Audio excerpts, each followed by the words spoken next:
اور کیوں دروازہ لاک کرنا بھول گئی، حالانکہ بہت محتاط رہنے لگی تھی۔ جا رہا ہوں، لیکن اس کا یہ مطلب نہیں کہ منمانیاں شروع کر دو، اور یہ زیادہ پڑھائی وڑھائی کی بھی ضرورت نہیں، میں نے تم سے نوکری تھوڑا ہی کروانی ہے۔ اس نے گھبراہٹ میں کھڑی ہو جانے والی رانا کی کمر میں ہاتھ ڈال دیا۔ یہ کیا کر رہے ہو؟ چھوڑو مجھے۔ خوف سے اس کی آواز بند ہونے کو تھی۔ بیوی ہو میری، کچھ بھی کر سکتا ہوں۔ وہ مسکرایا تھا۔ نفرت سے رانا نے منہ پھیر لیا۔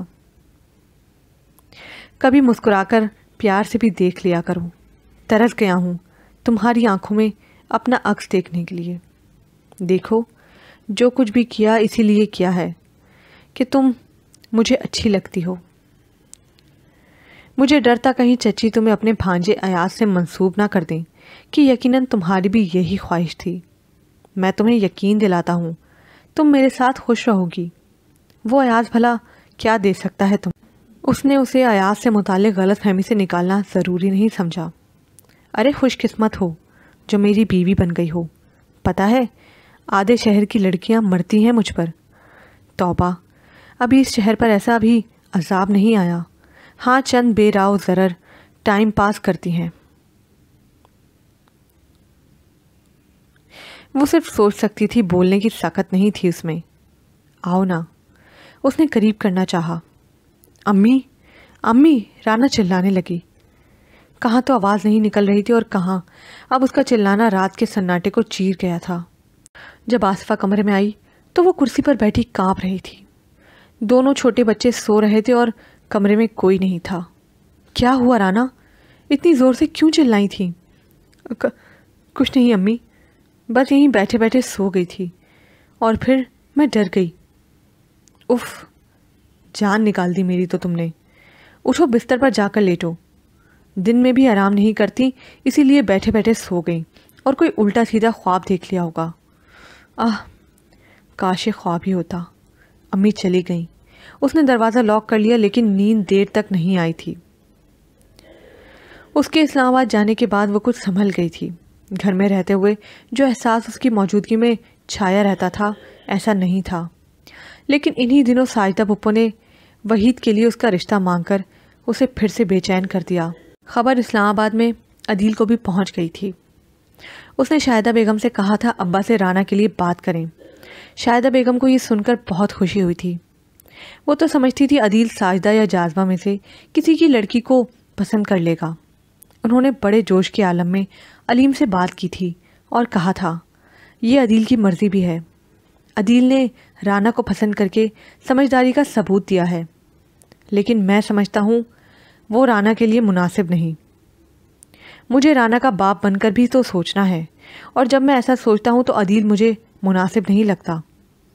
جب اگلے ہی روز اس کا فون آنے پر شاہدہ نے اسے یہ بات بتائی تو اس نے کہا آپ ابا سے کہیں وہ رانا اور چچی سے پوچھ لیں، اگر انہیں اعتراض نہیں تو پھر ابا کو بھی اعتراض نہیں ہونا چاہیے۔ وہ پہلے ہی کہہ رہے تھے کہ آصفہ بیچاری تو کبھی انکار نہیں کرے گی، لیکن میں یتیم بچی پر ظلم نہیں کر سکتا۔ اوہو، یہ ابا بھی نا، کیا انہیں میری خوشی کا احساس نہیں؟ وہ جھنجھلا رہا تھا۔ تم خود اپنے ابا سے بات کر لو، شاید تم انہیں اطمینان دلا سکو۔ اصل میں انہیں تمہارا بھروسہ نہیں ہے۔ ٹھیک ہے، میں خود بات کر لوں گا، اس نے رکھائی سے کہہ کر فون بند کر دیا۔ اور 2 روز بعد وہ گھر میں بیٹھا تھا۔ ابا تم سے بات کریں تو تمہارے لیے ہاں میں جواب دینا ہی بہتر ہے۔ دوسری صورت میں بڑی سے بڑی قسم کھا لوں گا مگر یہ نہیں مانوں گا کہ تم سے نکاح کیا ہے، لیکن تمہیں کبھی چھوڑوں گا نہیں۔ میں نے کیا بگاڑا ہے تمہارا؟ بہرحال ابا تمہاری مرضی پوچھیں تو جواب ہاں میں دینا، اور جواب نہ میں ہونے کی صورت میں تیار رہنا۔ میں ہوٹل میں کمرہ بک کروا لوں گا۔ وہ اندر سے کانپ گئی۔ عدیل معنی خیز مسکراہٹ کے ساتھ اس کے قریب آ بیٹھا۔ اسی وقت آصفہ بیگم کمرے میں داخل ہوئیں اور ان دونوں کو اتنے قریب بیٹھے دیکھ کر ٹھٹک گئیں۔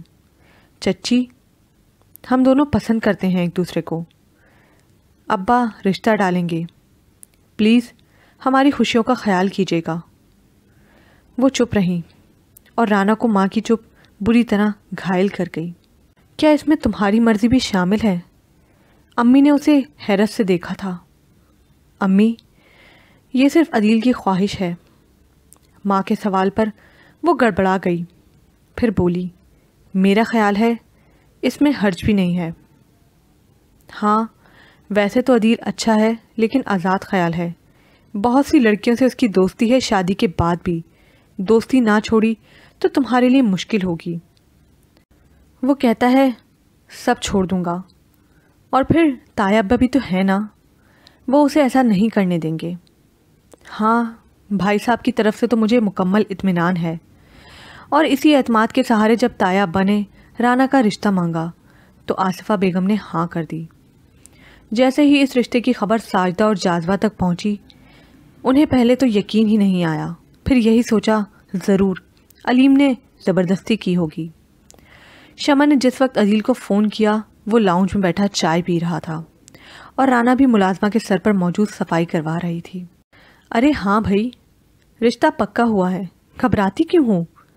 وہ پرانے زمانے کی باتیں نہیں کہ بیوی زندگی کی ساتھی ہے، یہ ہے تو وہ ہے، اب تو ساری اہمیت محبوبہ کی ہوتی ہے۔ گھر میں سمجھو ایک مشین لا رہا ہوں جو میرے لیے وقت پر کھانا بنا سکتی ہے، میرے کپڑوں کا خیال رکھ سکتی ہے، میرے پاؤں دبا سکتی ہے اور بچے پیدا کر سکتی ہے۔ کہا ارے جانو تمہاری جگہ کون لے سکتا ہے؟ بیوی تو سمجھو وہ عورت ہوتی ہے جس کی جانب دیکھنا بھی گوارا نہیں کیا جاتا، تھکن کی ماری ذمہ داریاں نبھاتے ہوئے اپنا آپ بھلا دینے والی عورت۔ میں تو سمجھتا ہوں کوئی بھی مرد بیوی کی کمپنی کو پسند نہیں کرتا، اور میرے جیسا مرد تھکی ہاری عورت کو پسند نہیں کرتا۔ رانا کو اس کی باتوں نے ہراساں نہیں کیا، وہ اداسیوں میں نہیں گھری بلکہ اس کے اندر سلگنے والی آگ کو ہوا ملی تھی اور وہ بھڑکنے لگی تھی۔ اس کا جی چاہا دوسری طرف جو بھی عورت ہے جا کر اس کا بھی منہ نوچ لے، جو عورت کو ذلیل کروا کر بھی سر اٹھا کر بیٹھی تھی اور ذلیل کرنے والے کے لیے مری جا رہی تھی۔ شمع تھی بیچاری، رو رہی تھی۔ کہو تو اس سے بھی نکاح کر لوں؟ اسلام میں 4 کی اجازت ہے۔ ہاں ٹھیک ہے، بلکہ میں خود تایا ابا سے بات کرتی ہوں۔ پہلے تم اسے گھر لے آؤ، میں تو پڑھ رہی ہوں اور مجھے تو کوئی خواہش بھی نہیں ہے۔ اچھا ہے، کچھ دیر کے لیے ناپسندیدہ زندگی ٹل جائے گی۔ کیا مطلب ہے تمہارا؟ وہ بوکھلایا۔ وہی تو کہہ رہی ہوں، خود تایا ابا سے بات کر کے انہیں قائل کرنے کی کوشش کرتی ہوں۔ تمہاری تو ایسی بات وہ نہیں مانیں گے۔ یہ تم مجھے تم کیوں کرتی رہتی ہو؟ آپ کہہ کر بلایا کرو، اور کوئی ضرورت نہیں ہے تمہیں ابا سے اس قسم کی بات کرنے کی۔ میں تم سے شدید نفرت کرتی ہوں۔ بے کردار لوگ میرے خیال میں کسی عزت کے مستحق نہیں ہوتے۔ ملازمہ کام چھوڑ کر انہیں دیکھنے لگی تو وہ اٹھ کر اپنے کمرے میں چلا گیا۔ آصفہ اور شاہدہ شادی کی تیاریوں میں لگ گئی تھیں، جبکہ اسے سوائے اپنی پڑھائی کے اور کسی چیز کی ہوش بظاہر نہیں تھا۔ شادی سے 1 ہفتہ قبل عدیل اسلام آباد سے آ گیا۔ اس نے دونوں پھپھیوں کو بھی ادھر آ جانے کو کہا۔ جاذبہ کو غصہ زیادہ تھا کہ وہ تو عدیل کو اپنا داماد تسلیم کیے بیٹھی تھی، وہ نہیں آئی۔ ساجدہ نے سوچا بھائی سے بگاڑ مناسب نہیں، عدیل تو ہاتھ سے نکل ہی چکا ہے، باقی کے فوائد تو اپنی جگہ موجود ہی ہیں، اور وہ اور ان کے بچے آ گئے تھے۔ آصفہ نے اپنی بہن اور بچوں سے بھی پہلے ہی آ جانے کو کہا تھا۔ مہندی سے 1 روز پہلے روحی اور انیلا بھی آ گئی تھیں۔ دلہن بن کر اس پر بہت روپ آیا تھا، جس نے دیکھا سراہا تھا۔ دیکھو رانا، تم کتنی پیاری لگ رہی ہو۔ انیلا نے اسے ڈریسنگ ٹیبل کے سامنے لا کھڑا کیا تھا۔ خود کو دیکھا، دل میں سے ہونک اٹھی۔ کس کے لیے ہے یہ سب کچھ؟ مجھے کس کے لیے سنوارا کیا ہے؟ وہ بے اختیار رونے لگی۔ پاگل ہوئی ہو؟ میک اپ بہہ جائے گا، سب بگڑ جائے گا۔ لیکن وہ روتی رہی۔ پلیز مجھے اکیلا چھوڑو، میرے سر میں شدید درد ہے۔ ان سب کے جاتے ہی وہ تیزی سے اٹھی، الماری سے نیند کی ایک گولی نکال کر پرس میں رکھ لی۔ کچھ دیر بعد رخصتی کا شور اٹھا۔ اسے رخصت ہو کر کہیں دور نہیں جانا تھا، 1st فلور پر عدیل کے کمرے میں ہی جانا تھا۔ اس کے قدم من بھر کے ہو رہے تھے۔ عدیل ہوٹل میں کمرہ بک کروا رہا تھا، لیکن اس نے شاہدہ بیگم سے کہہ دیا تھا وہ ہوٹل نہیں جائے گی۔ رات کے 11 بجے اسے عدیل کے کمرے میں لا کر بٹھایا گیا تھا۔ پانی تو ہے نا؟ اس نے بیڈ پر بیٹھتے ہی پوچھا تھا۔ ہاں یہ رکھا ہے، ڈال کر دوں؟ رشتے کی ایک آنٹی کہہ رہی تھی۔ اس نے نفی میں سر ہلا دیا۔ لڑکیاں تقریباً آدھے گھنٹے تک موجود رہیں۔ عدیل کو دوستوں نے گھیر لیا ہے۔ لڑکیوں نے کمرہ خالی کیا تو اس نے پرس کھول کر ایک پرچہ نکال کر اپنے تکیے کے قریب رکھا، پھر چند کولیاں نکال کر پانی سے نگل لیں، لباس تبدیل کیا اور بیڈ پر آ کر لیٹ گئی۔ جس وقت فاتح کے نشے میں چور وہ کمرے میں داخل ہوا تو وہاں اس کے لیے سجی بنی کوئی عورت موجود نہیں تھی، بلکہ اپنی تذلیل پر انتقام بن کر کھولتا وجود سو رہا تھا۔ اس نے بلیک کلر کا سادہ سا سوٹ پہن رکھا تھا۔ میک اپ سے بے نیاز چہرہ کمبل میں چھپائے وہ اتنی گہری نیند میں تھی کہ عدیل کے جھٹکے سے کمبل کھینچنے پر بھی نہیں اٹھی۔ کسی انہونی کے احساس سے عدیل کی پیشانی تر ہوئی۔ اس کی ناک کے آگے ہتھیلی کی سانس معمول کے مطابق تھی اور پھر نظر تکیے کے برابر پڑے پرچے پر گئی۔ لکھا تھا، گھبراؤ نہیں، خودکشی نہیں کر رہی، بس آج کی رات کے لیے نیند کی گولیاں کھائی ہیں۔ عدیل نے زیر لب اسے گندی گالی دے ڈالی، پھر جھنجھوڑنے لگا، لیکن بے فائدہ رہا۔ اس نے کبھی نیند کی دوا استعمال نہیں کی تھی، اسی لیے چند گولیوں نے بھی بے سود کر دیا تھا۔ اسے عدیل سے اس شدت پسندی اور اجڑ پن کی امید نہیں تھی۔ رات کا بدلہ جس طرح صبح اس نے لیا، رانا کی روح کانپ اٹھی، اور جی میں آئی ایسی زندگی سے تو موت بہتر ہے۔ وہ اس کے سامنے رونا نہیں چاہتی تھی، لیکن بے اختیار تھی اور ہچکیوں کے ساتھ روئی تھی۔ آئندہ میرے مقابل آنے کے بارے میں کبھی خواب میں بھی مت سوچنا۔ بالوں سے پکڑ کر اس کا سر پیچھے کیا تھا اور چہرے پر اتنی زور کا تماچا مارا تھا کہ کچھ دیر تک تو اسے لگا اس کی بینائی ختم ہو گئی ہے۔ یہ خیال دل سے نکال دو کہ کبھی مجھ سے چھٹکارا پالو گی۔ جو چیز ایک بار میری ہو جاتی ہے پھر وہ میری ہی رہتی ہے۔ دل بھر بھی جائے تو اسے توڑ دیا کرتا ہوں، لیکن کسی کو دینا پسند نہیں کرتا۔ اسے جتا کر وہ واش روم میں گھس گیا۔ فریش ہو کر نکلا تو وہ ابھی تک رو رہی تھی۔ بیڈ سے ذرا فاصلے پر رک کر عدیل نے اس کے جھٹکے لیتے جسم کو دیکھا، سسکیوں کو سنا۔ اب یہ رونا دھونا بند کرو، اٹھ کر فریش ہو جاؤ، ابھی ناشتہ لے کر کوئی آ جائے گا۔ رانا تیزی سے بیڈ سے اتری اور واش روم میں گھس گئی۔ یہاں نیلے رنگ کا جوڑا جس پر سلور کام تھا ہینگ کیا ہوا تھا۔ اتنا بھاری کام۔ وہ واپس پلٹی، الماری کھول کر ایک سادہ سا سوٹ نکال لیا۔ نہا کر نکلی تو شاہدہ بیگم ناشتے کے ساتھ موجود تھیں۔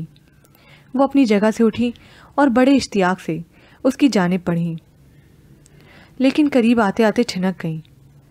دلہنوں والا کوئی روپ اس کے چہرے پہ نہ تھا، بجھی بجھی آنکھیں اور چہرہ پریشان۔ تم ٹھیک تو ہو رانا؟ رات سے اس کے سر میں درد ہے، جواب عدیل نے دیا تھا۔ اوہو، آ کر مجھ سے ٹیبلٹ ہی لے جاتے۔ اس بات کا عدیل نے جواب نہیں دیا تھا۔ اسے ناشتے کے لیے بلانے لگا، وہ اس کے سامنے جا بیٹھی۔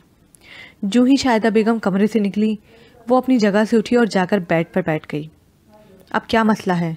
ناشتہ تو کر لو۔ میں تمہارے ساتھ کھانا نہیں کھا سکتی، مجھے تم سے گھن آتی ہے۔ عدیل نے دانت پیس کر زیر لب کچھ کہا، پھر ناشتہ کرنے لگا۔ جو ہی وہ ناشتہ ختم کر کے اٹھا، رانا آ بیٹھی اور دل جمی سے ناشتہ کرنے لگی۔ ولیمے کا فنکشن بہت بھرپور تھا۔ اس کو شہر کے مشہور پالر سے تیار کروایا گیا، اور جب وہ اسٹیج پر آئی تو سبھی نے سراہا۔ عدیل اس وقت ایک بے حد ماڈرن سی لڑکی کے ساتھ سامنے ہی کھڑا تھا۔ لڑکی نے اس کی جانب دیکھ کر کچھ کہا، جواب میں عدیل نے بھی کچھ کہہ کر آنکھ ماری تھی، اور وہ دونوں ہنس پڑے تھے۔ پھر وہ دونوں اسٹیج پر آ کر اس کے دائیں بائیں بیٹھ گئے۔ ہیلو، میرا نام زری ہے، یہ بانگڑو بڑی تعریف کر رہا ہے تمہاری۔ رانا نے جواب دینا ضروری نہیں سمجھا، وہ نظر جھکا کر نہیں بیٹھی تھی، سر اٹھا کر بڑی ہی بے نیازی سے دیکھ رہی تھی۔ عدیل، تم تو کہتے تھے بڑی معصوم، بڑی سادہ سی دلہن ہے تمہاری۔ اس کی بے نیازی پر وہ خاموش نہیں رہ سکی، بس راتوں رات کایا پلٹ گئی ہے اس کی۔ ہاں بھائی، اب یہ تمہاری جو بنا دی گئی ہے۔ ایکسکیوز می، بھلا ان میں ایسی کون سی خوبی ہے